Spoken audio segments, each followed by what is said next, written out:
All right, so we are moving along in Guthrie's section of the doctrine of sanctification, and I believe we're under Roman numeral 3 right now, in but not of this world. Last week we talked about we are Christians, and we get the illustrations that we are growing up, right? That it's a process, and that's what sanctification is. It's a process, right? It's an ongoing process that never ends. It lasts your entire lifetime, right? You know, we talk about life as a learning experience. You know, so is being a follower of Jesus Christ. It's a learning experience that lasts your entire lifetime. You'll never get everything, right? So just get as much as you can and allow Christ's transforming power to work through you throughout your life. So Roman numeral 3, in but not of this world, right? And it's kind of like a, what's the term looking like, a paradox? Or, you know, we're in it, but we're not in it. Right. We're in it, but we're sanctified, right? So if you look at like the word... with the same essence but different substance. I'm just joking, I don't know. Oh, now you're going to the homeousis? Homeousis. Oh my God. Has Allie been talking to you too much about her classes? Or something or another. You know? Yes. I'm like, oh my gosh, that argument. Yeah. So, you know, we are part of this world, right? We are part of the human family. Oh, Alan, you shouldn't have. Where do you want these? I would just bring them to your office. Maybe we can bring those to Billy. Mary Lou, those are really cool. Oh, yeah, good Those idea. are last week's? No, this is this Sunday's. I just put it in Oh, is there Why don't you no just- place on... Well, somebody Is it put the, I thought you wanted the Bible on the flower stand. No, I put it there because there was no other place to put What, it. it's all his fault. Okay, no, maybe I'm... You see what you get to see? What is it? Houston, I think we have a It's problem. cold in here. You think it's cold in here? Yeah, well, A little bit. I'm We'll have elderly. I'm elderly, I'm sick. I'm actually, Get I'm a like, wow, for tool the and first Sunday, I'm not adjust those. sweating Yeah, bullets. I'm pretty comfortable.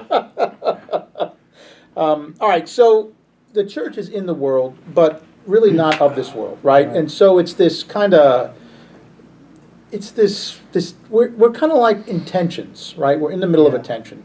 You know, we're human. We're part of the human race. We are told to be with our neighbors, right? We're not supposed to like hide out in some shelter. We're not supposed to be in some bunker awaiting. We're supposed to be with people. We're supposed to be doing this. But we're also separated from the world. We're also pulled out of the world, right? We're sanctified, which kind of means set aside.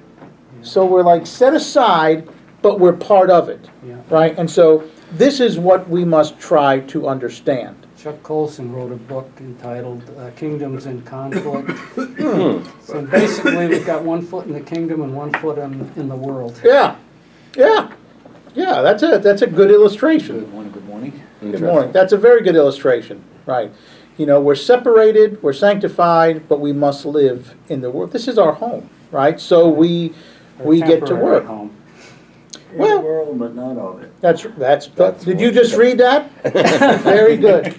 Perfect. I made it up. You made it up? Well, you need to get a copyright on that because the Bible's been using it a lot. I'm gonna make with Sarah and Johnny help them when they get here. Okay, that sounds good. Thank you, Miriam. Yeah. All right, so the first thing we're going to talk about under A, does everyone have a sheet? Is the holiness of God, right? So God, obviously, or maybe not so obvious to some individuals, is holy, right? So if God is sanctifying us, you have to have a being that is powerful enough to do this. Right? So we must understand that God is holy. That is the first piece. The second piece is B, holiness that is against the world. Right? Sometimes you hear me talk about the gospel as going countercultural. Like, imagine, if you will, if you're sanding a piece of wood, right? How are you supposed to sand wood? With the grain. With the grain, right. Anyone who wants to have a nice piece of finished wood will do that. But sometimes, many times, the gospel goes against the grain of the world, right? So it's holiness that's against the world. Holiness that's against the darkness. Think about how Jesus has been described, especially in John's gospel, right, as a light that comes into the darkness, right, that pierces the darkness. The darkness doesn't like it because the light illuminates everything, right? Think about when people are doing bad things, right? It's in the darkness. It's why my mom wanted me home at a certain hour, right? Because nothing good happened after that hour. It's funny that Rose knew what that magical hour was that I needed to be home by. But, and this whole idea that it's the darkness, that people are able to do things because it gives you cover, right? Nicodemus goes to see Jesus when? In the dark. In the dark, right? Because he doesn't want his colleagues to know what he's doing, right? So in shadows, he hops around until he gets to the home where Jesus is staying, right? It's not that Nicodemus is a bad guy, right? He's curious, he has questions that he wants answered, but he's not yet ready to let his colleagues know that he's doing this, right? So darkness hides. Jesus, the light of Jesus, illuminates things, breaks through things. This is the holiness that's against the world. Sin, the lack of God, right? Holiness that is against the world. That's what we infer about Nicodemus, but there is another possibility. That is, he was sent by the Sanhedrin to investigate, and he didn't want the people to know that the Sanhedrin was checking on Jesus. So he came by night. Just a possibility. It is a possibility. It is a possibility. And yet, though, when he does speak up for him, he gets shut down really quick. But he's there at the crucifixion. He is. And he also defends Jesus in that meeting. And he gets yelled at really fast. His colleagues don't like that. That one of theirs seems to be, what has he done? It's one thing not to like what someone says. It's another thing to try to, kill that individual for it, right? Because according to Nicodemus, he hasn't done enough to warrant death. Yeah.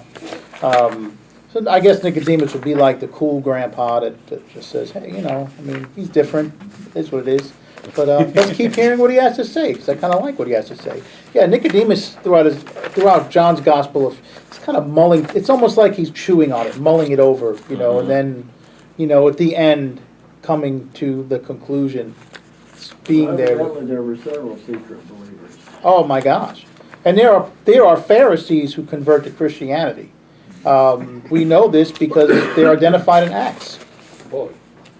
Paul's one of them. Yeah.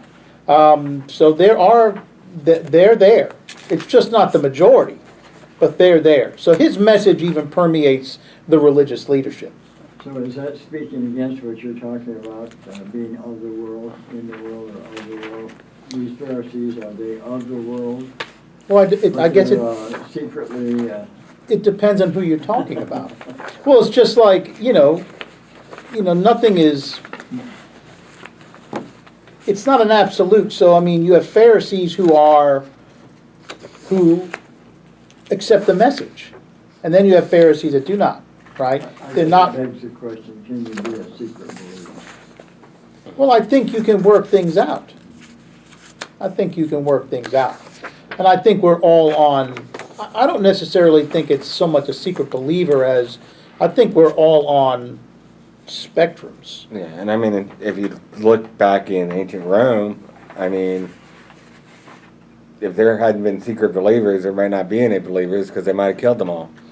Yeah. So they had to keep it. They had to keep it on the DL to some degree for their own survival. Well, the same thing's true in China today. True. Yeah.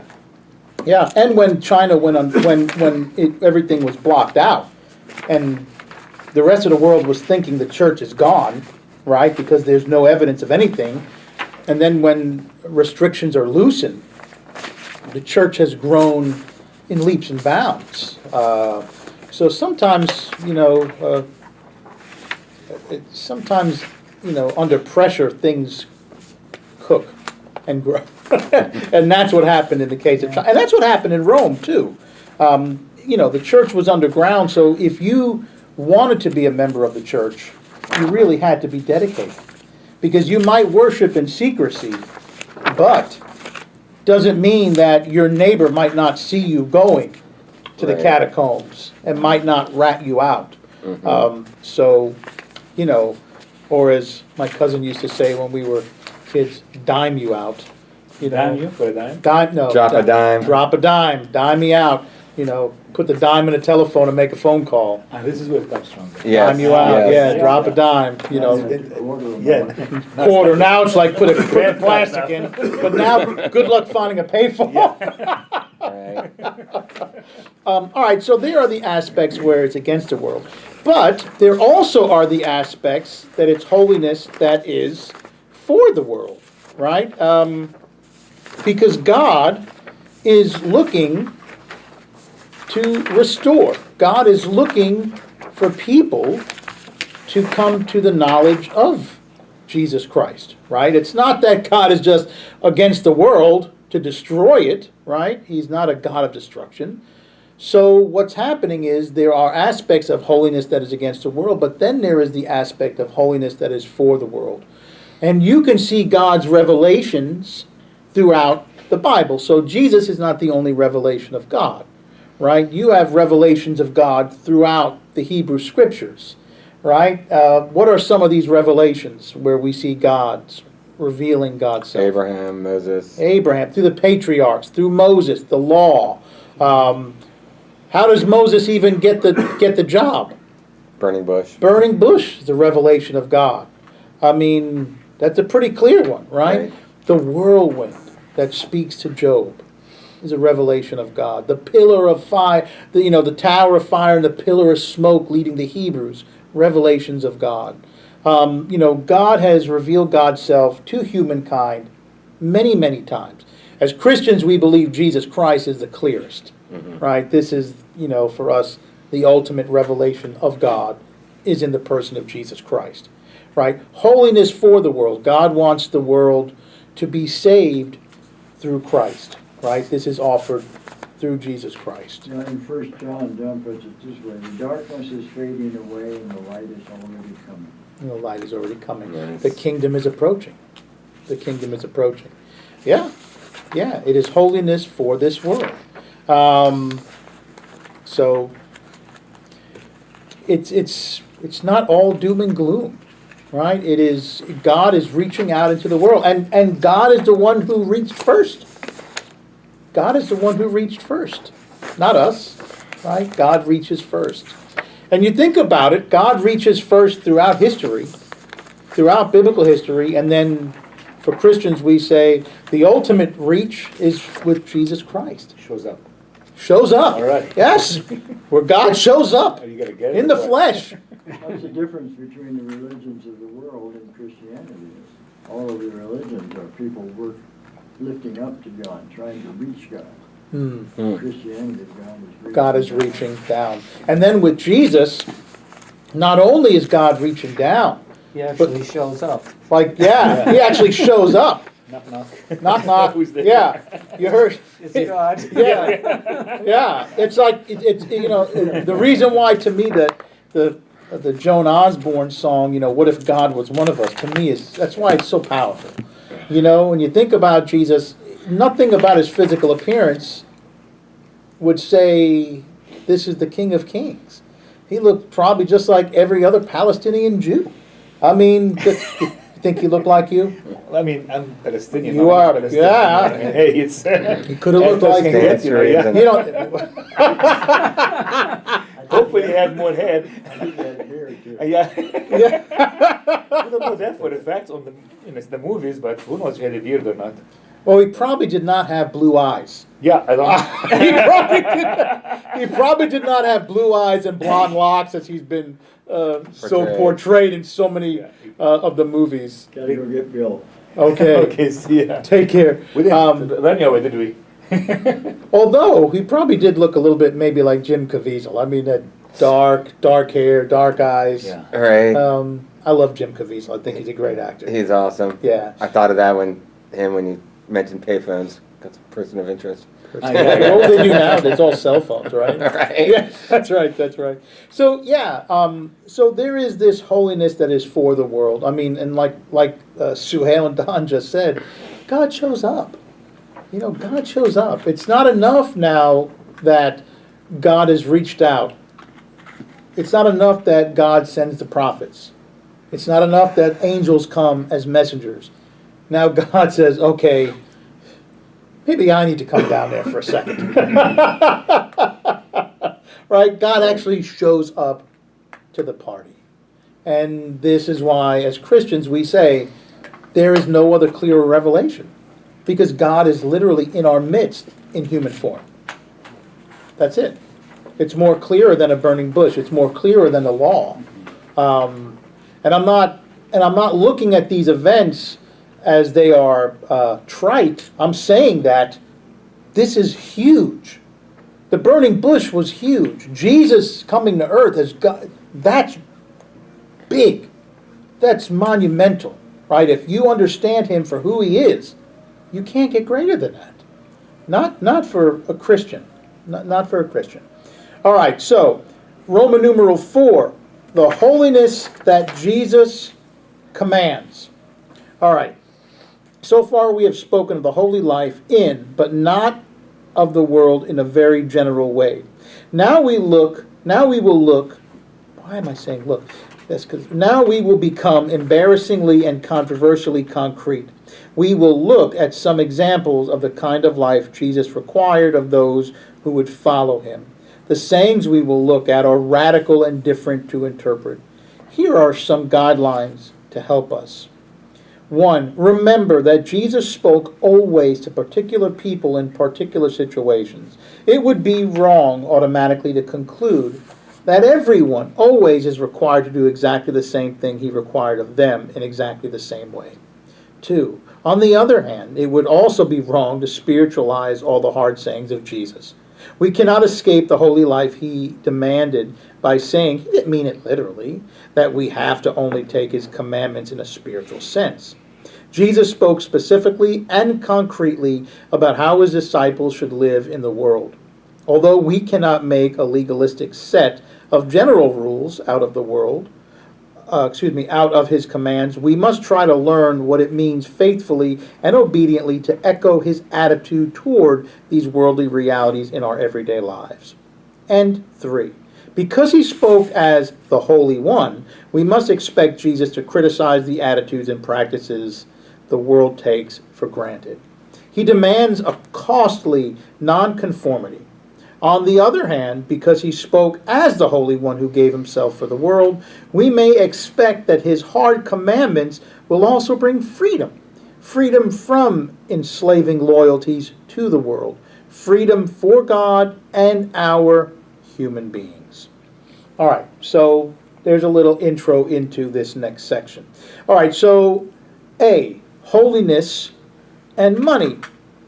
Jesus said again and again that those who would follow him must give up their attachment to material possessions.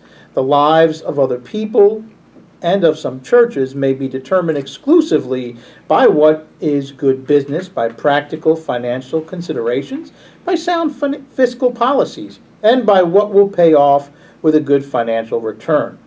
But the followers of Jesus are to be holy, different from other people in the world. They have to be willing to give up what belongs to them. Why? Not because wealth is bad and poverty is good, but because individuals and churches cannot place their faith and hope in God and in financial security and at the same time, because trust in God frees people from the anxious, self-seeking, self-destructive trust in possessions. Surely it is no accident Jesus mentioned poor people as the beneficiaries of such a loose attitude towards money. To be holy means to risk one's own material comfort and security for their sakes. Impractical? Meddling in non-religious business affairs and economic problems? Of course. Jesus was talking about what it means to be holy in the world. So when we think about holiness and money, it's not just financial things, it's possessions, right? It's everything. It's everything that we can form an attachment with. right? It's our, according to Guthrie. So it's not just money, it's possessions.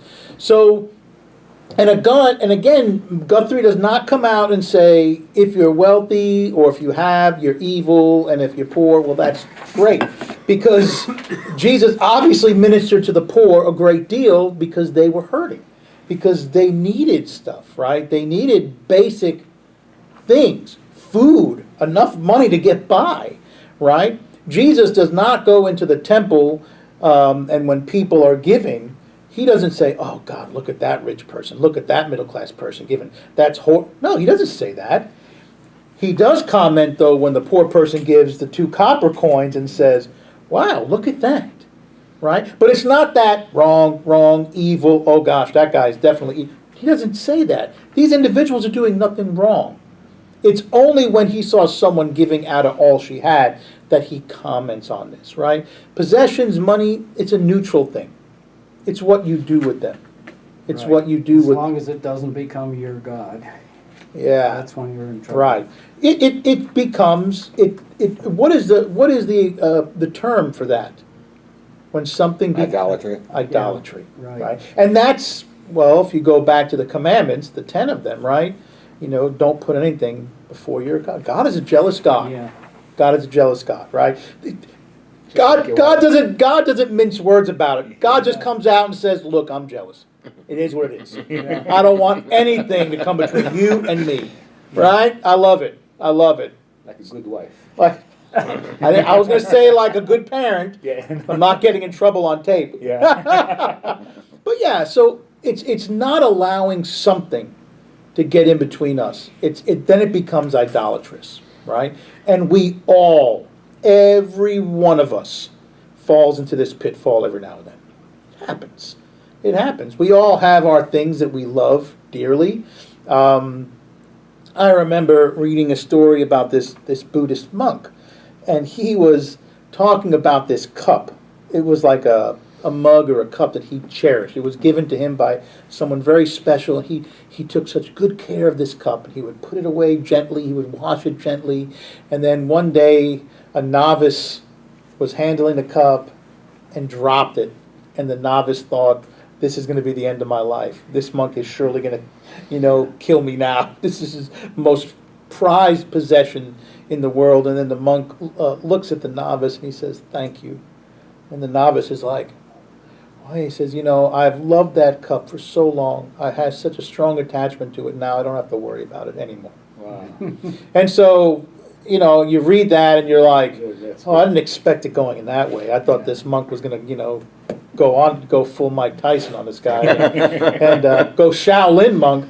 But his reaction was, thank you, you've released me from this attachment, right? And it's a powerful example, and I think it can be, that will cross the aisle well for us, right? We cannot have these types of attachments to any material thing. So if you can use what has been given to us, and God understands, blessings fall on everyone, the good, the bad, the nice, the mean, right? It's what we do with the gifts that we've been bestowed, right? Money is not evil. Possessions are not evil. It's what we do with them. If you love them too much, if you're attached to them too much, that you become like, Ebenezer Scrooge, then you might have an issue. Then you might have an issue, right? It's what we do with what we've been blessed with. All right, so holiness and money. And Jesus does challenge. Jesus challenges people. Think about the young rich man that comes to Jesus and says, what must I do to inherit eternal life? Right. He says, follow the commandments. I have my entire life. And Jesus doesn't question him on that, right? So obviously this cat must have done a good job with that. And then he says, okay, well then I'll tell you what. Sell your possessions and come follow me. How often does Jesus say follow me to anyone? Not very often in the Gospels. The disciples, yeah, right. They get it. They get that initial answer. But he is actually telling this guy, come be with us. Come follow me. And then what happens to this individual? What happens? He walks away in shame. He walks away in shame. He's despondent, walks away with his head hanging low. This is a nice look at it, because every time I read this, in my mind was he was upset because he had to sell everything. But if you think of it, he did not want to follow him. This is the main thing, maybe. Perhaps. The main thing is not that His, drop the money just to follow, you know, and his live that possessions life. were more important. Yeah.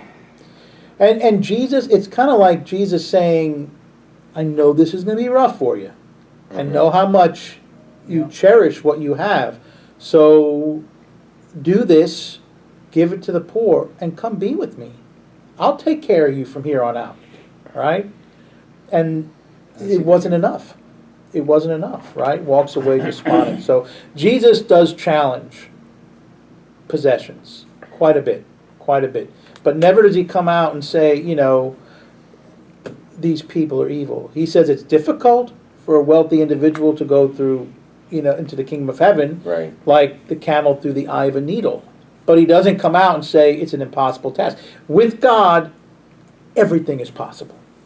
Everything is possible with God. So it's a warning.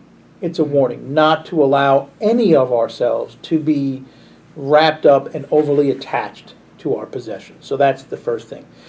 Holiness and the use of force. Some people may believe that self-defense is automatically the right response when they are attacked or taken advantage of.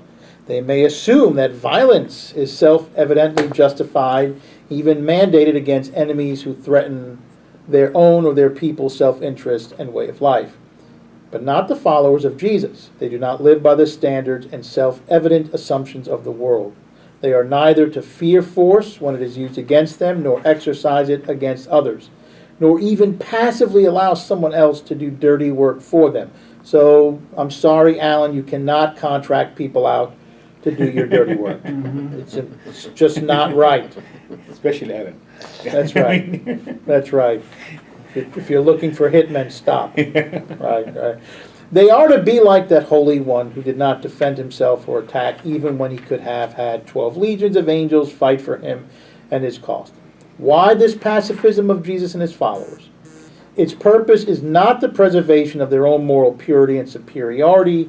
They are pacifists because they do not hate, maim, and slaughter, but love their enemies, because the kingdom of God's justice and compassion comes not through violence, but through self-giving, sacrificial love. Unrealistic? Dangerous? Subversive? Of course. We are talking about holiness, not conforming to the not conforming to the generally accepted ways of the world, but being transformed. We are talking about being in, but not of the world. The point is not to argue for pacifism in principle, or to say that there are no conditions under which the use of force may be legitimate and necessary to defend the victims of injustice for the sake of order, justice, and peace in society, for instance, but it is to ask seriously whether, at the very least, Christians should not give sympathetic support to those who follow quite literally the commands of Jesus himself, and whether, and even if they cannot be pacifists themselves, nonviolence, including nonviolent resistance, ought not to seem the normal rather than the exceptional way of handling personal and social conflict.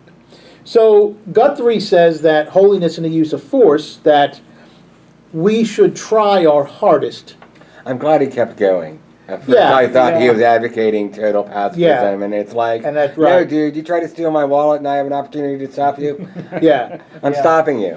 yeah, yeah. No, I know better than do that. Force should be the last resort. Last resort. Definitely agree with the last resort. The last but resort. not off the table. Right, and I think that's what Guthrie is saying. Yeah. I think Guthrie is saying it should not be the first thing you think about. You Right. know, Right. try to de-escalate the situation. You know, Right.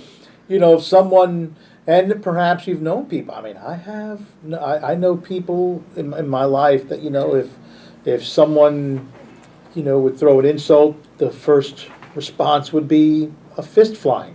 Mm-hmm. It just, we know individuals like this. So Guthrie is saying that the use of force should not be option A, right? We should try our hardest not to respond violence with violence, right? If we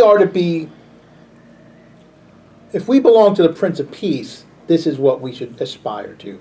Now, of course, this is not right. Guthrie says, if you see people that are being abused, if your family is in threat, it's not that you just sit by idly and watch, right?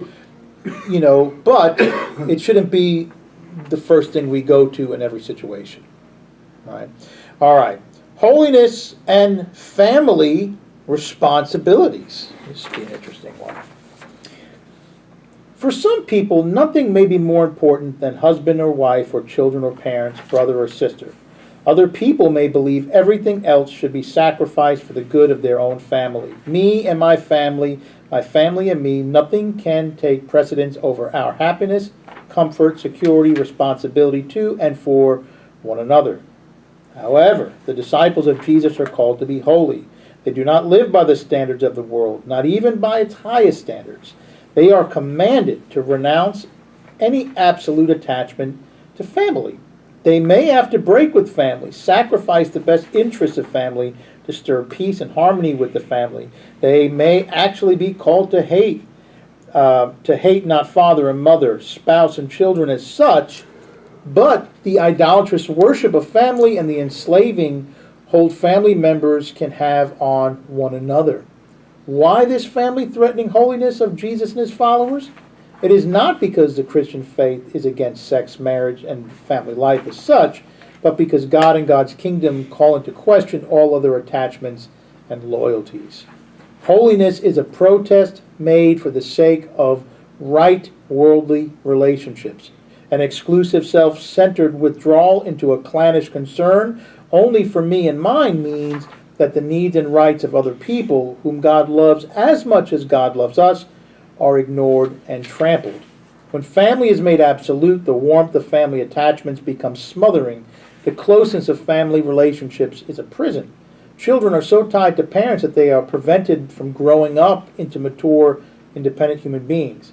Husbands and wives lose their identity and become simply the echoes or tool of the other. The lives of parents become empty and meaningless when children are gone.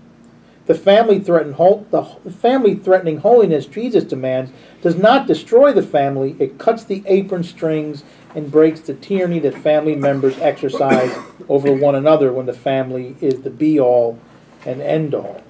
In any case, the holiness Jesus commands with his harsh sayings about family is far more than that of religious activities. It has to do with such things as sex, the family budget, the letting go and letting be of family members, the proper care for the aged. It is holiness in the world. Think about some of the things that Jesus said. No, you don't have time to bury your dad. Get on the bus, right? When Jesus said, I did not come to bring, I'm trying to think of the exact word. Peace, but a sword. Peace, right. But I came to divide. Right. And then it gives the example of family member against family member. Shake things up. And what Right. also the I have no mother or something like that. Yes. When Jesus is I don't know if he's preaching or teaching, and they say, Jesus, your mom's here, your brothers and sisters. You guys are my brothers and sisters. All right. Right? Yeah. So it's not that Jesus is anti-family. Not in the least, right? We're still to honor our parents, love our children. Ministers, right? Look at what's placed on ministers, right? We're to all your children. Right. Yes, you are all the sheep that I'm. Some are more children than others. And I won't say who, right? Okay, But thank you. But ministers are commanded to take care of their family. Right? We say if we can't care for our earthly family, how can we care for God's family? So it's not that God is like saying families out the window. But what God is saying is be careful with these attachments. Right? And if you claim me, there will be division. And there were, especially in the ancient world. Think about it for a moment. You have a world that is pagan. And I mean the entire world. Pretty much except for Israel, right? Right. You've got this entire world that's polytheistic. Everyone on the map except for that one little pinprick, right? Everyone's pagan. Everyone worships multiple gods. Now, Christianity starts spreading all over the place, right? It challenges And now people are converting, right, to Christianity. So now you might have a mom and the kids convert to Christianity, but pops is refusing, right? Or you might have, children convert, but the parents don't convert, right? So you're now going to have some division. Mhm. It happens, right? And so, like the other things, we must be careful, right? And Jesus is saying this is what it is to be healthy, right? Because families too, the love for family can also become idolatrous. We must be careful when we say blood is thicker than water. You too can follow, a train that's going off a cliff. So yes, I think family is very important. My family is extremely important to me. I love them. I cherish what they are to me. It is my history. But we must be careful and not become too clannish, right? Because God's family is bigger than just our families, right? And I should hope you all love your families, and I wish everyone has a wonderful relationship with their They're family. different. Yeah. Yeah, they're not all the same type family. Every Yeah. family is different. Everyone. None of them are the same. If there's love, I don't care what it looks like. If you're happy, I don't care what it looks like. Your family can be a group of friends. Like an only child like myself, my family's a lot bigger than just my parents. Because you're always seeking, friends or siblings in other ways. All right? So, all right. So, next week we will finish up with holiness and piety. And I already have the next section all printed out. We're ready to go when this finishes. Thank you, and we'll see you in worship. It's similar here.